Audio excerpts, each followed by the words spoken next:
This Tamil film was hyped for a reason because of its unique approach to tell a hero story. But it's the inconsistency that makes it a one-time watch. So let's talk about kaɾa, written and directed by Vignesh Raja. This film feels different. Be it the way it's shot, the locations they went to, they all look very real. They went out and found those good locations that suit their story. The way the music works, the way they have used the sound. There are moments where they have used the rhythm of walking, of banging the door, which becomes part of the music that's playing in that scene to build that tension. The way the film depicts the interpersonal drama between the characters, it's very well written and performed. And those high tension, high scenes. In those moments, you're at the edge of your seat. The interval block of this film is a standalone moment in itself, just outstanding. I always talk about efficiency in storytelling, and this film is a prime example of that. In the first scene itself, the way the film sets it up, through the actions itself, we are getting to know the character. What are their wants? What are their desires? What is their priority? Why in this moment what they are doing matters? Where they are in their life? None of this is told to us through dialogue or voiceover, but just through the actions of the characters. And the initial scene itself sets up the whole film for you. We don't waste time in introducing the character first, then the character's family, his relationship, his love interest, then what he does. None of it. We directly jump into it. And the way the story flows, one thing leads to another, then that leads to something else. It's almost like the universe is pushing our characters towards something. Now in this film, they go for a style which I think doesn't work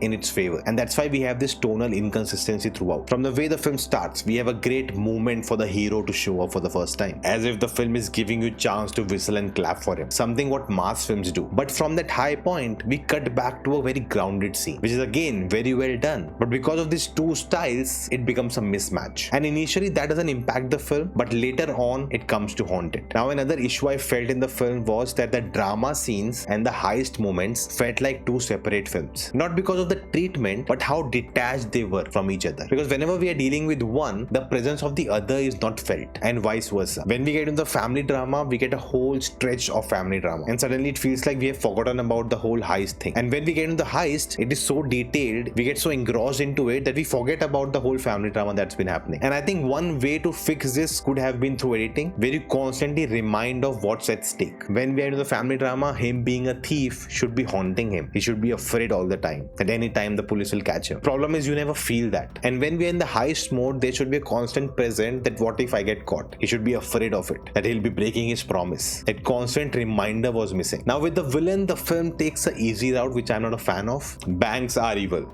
That's it. That for the audience should be enough to understand that they are the villains. And yes, I'm sure there are many instances in real life where that is the case. But in the film, by making it so easy, there is no moral conflict left for a hero to face. We know that he has taken a promise that he will never steal again. That's it. But he comes in a situation where he has to do it. Now the way the film deals with it, because the film established banks are evil, we don't care. We want our hero to steal from them. It becomes too simple. There is no conflict anymore. And because the scenario our hero is in, there is no other option. So when the wife's character tells him that he should not do it, he promised her, it makes no sense because the scenario demands him to do it. And we as audience also are on his side because the banks are evil. They are pure evil. We should not care about them. He should do this wrong deed. Doesn't matter. If at this moment the film doesn't establish the banks are evil, there is a moral conundrum here. Should the hero do it or not? It may seem that the head of the bank may be evil, but what about the other employees? It's work for them. They are following the rules. What about their family? If a bank is robbed, how will that affect them? Will they lose their job? So when you bring this layer out, suddenly should the hero do it or not becomes a big conflict in itself, and not just that how he will do it. And I think the film had the potential to play around this idea, but the film doesn't do that and becomes very straightforward. Now in the climax, the issue of the tonal inconsistency comes into play, because through the film we establish that how hard it is to rob a bank, but now in the climax the hero can conveniently do it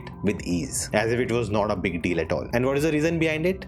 Because it's a climax. So suddenly all the realistic approach to robbing a bank becomes meaningless because it is so easy now. Narratively, you can say that before the hero was doing it out of his own selfish needs, but in the climax he's doing it for everyone. Maybe that's the change that happened. Dhanush is one of those rarest stars who can actually pull off such films. He doesn't carry the baggage of stardom with him. He can play such a flawed character who is operating in the grey area. And I hope this film gives confidence to him as well as others that we can play such characters. We just don't need to play the typical hero character. The father, played by K.S. Ravikumar, he was so good. The chemistry between him and Dhanush was outstanding. It felt like they are real father and son, and the whole drama between them worked so well. I really enjoyed Karunas as the uncle. He was really good. But the biggest surprise for me has to be Mamitha Baiju. Oh my god. Watching her in Premalu Dude playing a modern female character, I honestly never thought that she can pull off a village girl, and the way she did it. It's a small role for her, but with this film she just showed the range she has. I already knew from Dude the kind of performances she can give, but this just took her to the next level. I cannot wait to see what she does next. She is an upcoming female actor who's gonna rule. I feel the big appreciation for this film goes to the director Vignesh Raja. He is an upcoming voice which we want in Tamil cinema,